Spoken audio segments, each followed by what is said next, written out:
I say welcome, everybody. I see we got some visitors, and I'm really excited about that. Glad y'all came. I pray you'll come back. This morning, I want to talk about something that's kind of been on my mind for a while. It's something that started back with COVID. When COVID come through, a lot of people quit coming to church. A lot of people stayed at home. And some churches, they would start streaming their services live, so people stay at home could see something. But I want to tell you this morning, I don't think that staying at home is the same thing as coming to church. It just don't work. And we're going to look at some of the reasons it's not the same thing. But you take a fire, you got a fire burning, maybe you got several logs on that fire, and I ain't got things going right. Again, sorry about all that. I don't know exactly what's going on here. Thought I had it set up. Okay. Now, you take a fire, you got a lot of logs on that fire, and they're burning really hot. The more logs you pile on it, the hotter it'll get, and the bigger fire you have. If you ever go camping, you know that well. You want to have a big fire, you get up a bunch of logs so to keep you warm round about. But you scatter them logs out, they quit burning. A dry log will burn without other logs. But the greener the log is, the more logs you have to have on the fire to get it to burn. And so, you know, we need each other. We need each other. We need to help each other to burn, help each other to be on fire for the Lord. In Matthew 18:20 says, "For where two or three are gathered together in my name, there am I in the midst of them." You know, if we get the more of us together, the better it is. I would not want to miss ever an opportunity to be with Jesus Christ. Every opportunity I have, I want to be there. So if they're having an assembly and there's going to be some there, Christ is going to be there, and I want to be there. I don't want to miss it. I don't want to miss out on being with Christ. Every opportunity I get, I want to be with Him. And so it's important. It's important for the assemblies for us all to be together every time we can. 2 Corinthians 13:5, he said, "Examine yourselves, whether you be in the faith. Prove yourselves, know ye not your own selves, how that Jesus Christ is in you, except ye be reprobates. But I trust that ye shall know that we are not reprobates." You can't do this at home. You can't stay at home and do that. Because we have to be together. And the more of us that are together, the more of Christ we'll have. Every one of us got a little Christ in us. There's a song we used to say, "This little light of mine." And there's another song that said, if you can't be a beacon if your light don't shine. And the more we get together, the more of us are together, the more Christ we got together. Because each one of us brings a little bit of Christ. And then we put more and more Christ in the fire. We burn brighter and have more of Christ with us. No, you can't do that at home. If you're at home,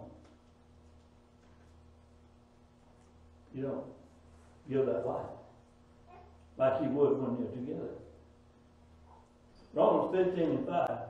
"Now the God of patience and consolation grant you be like-minded one toward another according to Christ, that you may with one mind and one mouth glorify God,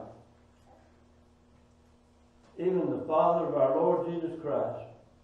Wherefore receive you one another, as Christ also received us to the glory of God." If we're not together, we can't receive each other.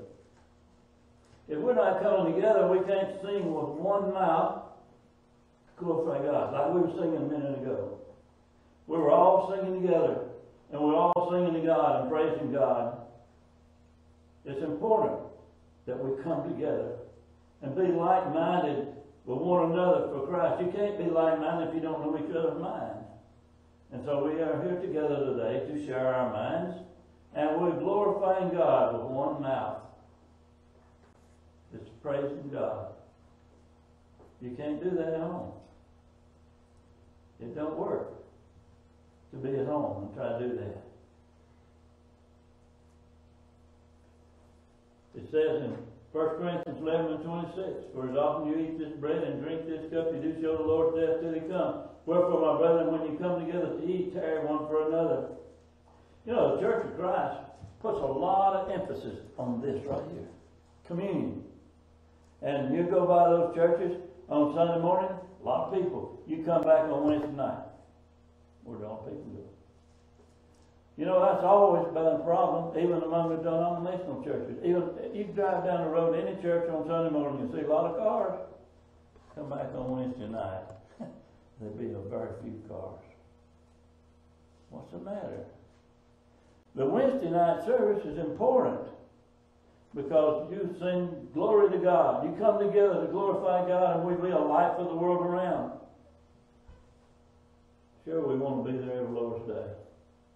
We don't want to miss out on eating and drinking with Christ. But we come together on Wednesday night, we're glorifying God, and we don't want to miss that either. Jesus is there. He's told us he'd be there. Where two or three gather together, I'm there in the midst of them. I don't want to miss out on being with the Lord.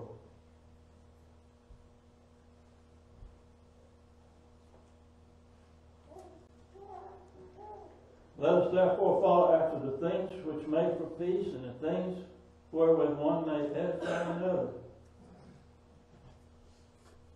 When you came today, I saw you, you edified me. And I hope that when you saw me, I edified you. I sometimes forget things. I have trouble remembering people's names. I have trouble talking, but just to see each other. We edify one another. We build each other up. And the more of us that are together, the more edification we receive from it. You can't do it at home. You sitting at home, you might be reading your Bible, but you're not edifying other brothers and sisters in Christ. That's not going to do it.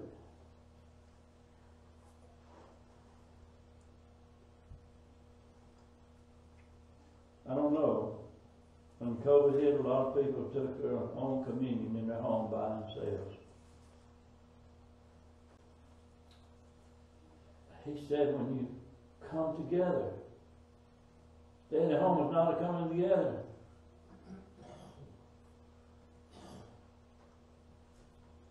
First Thessalonians 5:11, wherefore comfort yourselves together and edify one another, even as also you do. We can't do that if we don't come together. If you're not here on Sunday or Wednesday or whenever the church is going to meet, whenever the church has a meeting, we need to be together to edify each other. You can't edify one another by yourself. James 5:16. Confess your faults one to another and pray one for another that ye may be healed. The effectual fervent prayer of a righteous man availeth much. You can't confess your faults to each other unless you come together. There's so many things in the Bible we don't think about them like that. We don't think that how that works like that. We don't think that we need to be together to do those things. If we're not together, we're not building each other up.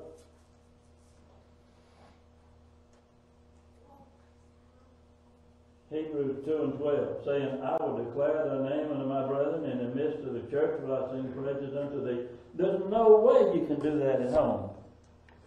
No way. You may all get on the telephone at the same time, but it ain't going to be the same. There's no way you can do it sitting at home. God calls the Christians to come together, and there's a reason for that coming together. You see, when we're here together, we're a brighter fire. We're giving off more light. We make each other stronger. We build each other up in the Christ. And as we sing praise to Him in the church, that brings honor and glory to Him.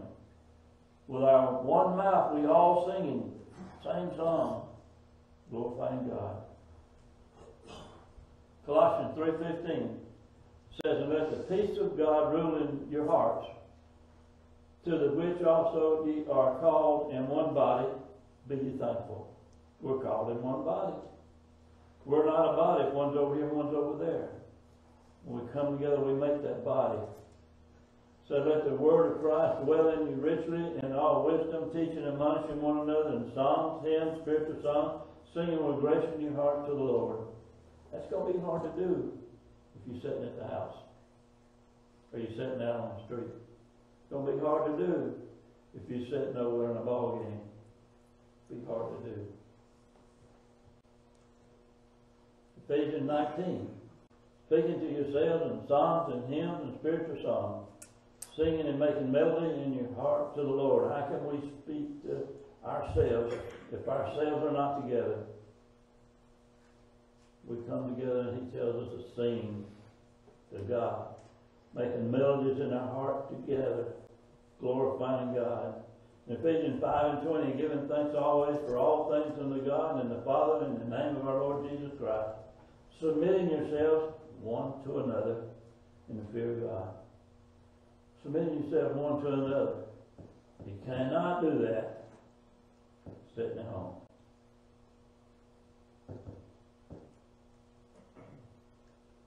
1 Corinthians 14 and 15. What is it then? I will pray with the Spirit, I will pray with understanding. I will sing with the Spirit, and I will sing with understanding also. Else when thou shalt bless with the Spirit, how shall he that occupieth the room with the unlearned say Amen, at the giving of thanks, seeing he understandeth not what thou sayest. But the point here, we're singing from our hearts, with our mouths, but somebody else has to be there to hear the prayer, to hear the song, to say Amen. We have to do it together, you see. This also teaches us to coming together. Coming together for the church, for those things, singing and praying. Acts 12 and 12. And when he had considered the thing, he came to the house of Mary, the mother of John, whose surname was Mark, where many were gathered together praying. And as Peter knocked at the door of the gate, a damsel came to hearken and run. So we see when Peter was in prison, the church come together at this house to pray for Peter. They came together. I used to wonder why they called Wednesday night service a prayer meeting. But when I read this and studied on this a while, I understand why they called it prayer meeting. They came together to pray. And we're praying, we got to pray together. The more people we got together praying in the same prayer, praying for someone or something, the more power those prayers have with God. You can't really do that too well sitting at home. I might pray for Peter. Maybe them down the road might be praying for him. But it ain't the same. You see, they came together to do it. The coming together for prayer is a good thing. James 4:7. He says, submit yourselves therefore to God. Resist the devil and he will flee from you. Draw nigh to God and he will draw nigh to you. Cleanse your hands, you sinners, and purify your hearts, you double-minded. You know, if there's an assembly called, 2 or 3 gathered together, I'm there in the midst of them, and we sitting at home. Are we trying to draw nigh to God? Are we trying to draw nigh to Christ? When Christ is in this group, more Christ is there than there is with you sitting alone. Draw nigh to God and he'll draw nigh to you. I read this thing and I heard the other day a man talking about sheep. Christ compares us to sheep and he is the good shepherd. When you get sheep off by themselves, they get away from the flock. Sometimes they get scared.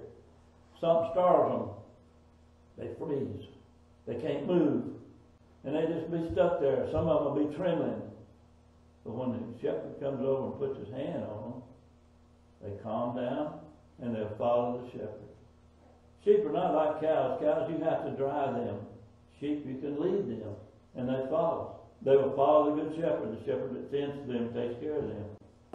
So we want to draw nigh to God every chance we get. Every opportunity we can have to assemble together, praise God, and draw close to God. You can't do that spreading off separate. It's not like drawing too close to God. I wouldn't mind if we have 2 services here. That's 2 hours a week. What's that compared to what Christ did for us? You know, it'd be alright if we come every Sunday, every day. It'd be okay, some people did in the Bible. It says in Hebrews 10:24, and let us consider one another to provoke unto love and to good works, not forsaking the assembly of ourselves together as the manner some is, but exhorting one another, and so much the more as you see the day approaching. You know, before I studied on this like this and thought more on this matter, I thought this verse only applied to Sunday morning service. Well, every time we assemble, we have an assembly. And we have an appointed assembly, which is on the first day of the week. But if we had another appointed assembly, it would apply to that too. We need to exhort one another and encourage one another to be together, consider one another, provoke to love and good works, so we can love each other. 1 Corinthians 12:18, but now hath God set members, every one of them in the body, as it pleased him. And as they were all one member, where were the body? But now are there many members, but yet one body. And the eye cannot say to the hand, I have no need of thee, or nor again the head to the feet, I have no need of you. The point is, we're all necessary. God has put us all together in the body, and each one of us has a different function. We have a different part. And it's like, your body come together and part of your hand wasn't there. If somebody's missing. Something that was part of that body's not there. We need to fulfill our part in the body of Christ. Hebrews 13:17. Obey them that have the rule over you, and submit yourselves, for they watch for your souls, that they must give an account, that they may do it with joy and not with grief, for that is unprofitable for you. I used to think about like a Wednesday night service. Why would I want to get the church to call a meeting and cause my brothers to sin? I wouldn't. I wouldn't want to do that. But the elders of the church, they are given the oversight, and they are told to decide on things that need to be done. That includes meetings. And any meeting they call, if they call a meeting, then everybody's expected to be there. Like a gospel meeting, we're all expected to be there. And it's not pleasing to God, I don't think, if we don't go. If we stay at home when something's going on. Because, he said, well, 2 or 3 will get together there, I'm in the midst of. Would you not want to be with Christ? I'd rather be with Christ than sitting in a Coliseum and watching the Super Bowl, or watching any basketball game, or playing any game on television, or watching a show. I'd rather be with the Lord. And I think those that love Him would love to be with Him. Draw nigh to the Lord, and He'll draw nigh to you. I know that's a short little sermon this morning, but I think it's to the point. To the point. Sometimes short and to the point's best. If you're here today and you understand about the gospel and you need to know what you need to do to be in Christ, we get an opportunity to come and let it be known. We'll be glad to help you. If you're here today and you need to pray with the brethren in the church, we're here to serve you. So let it be known as we stand it. I say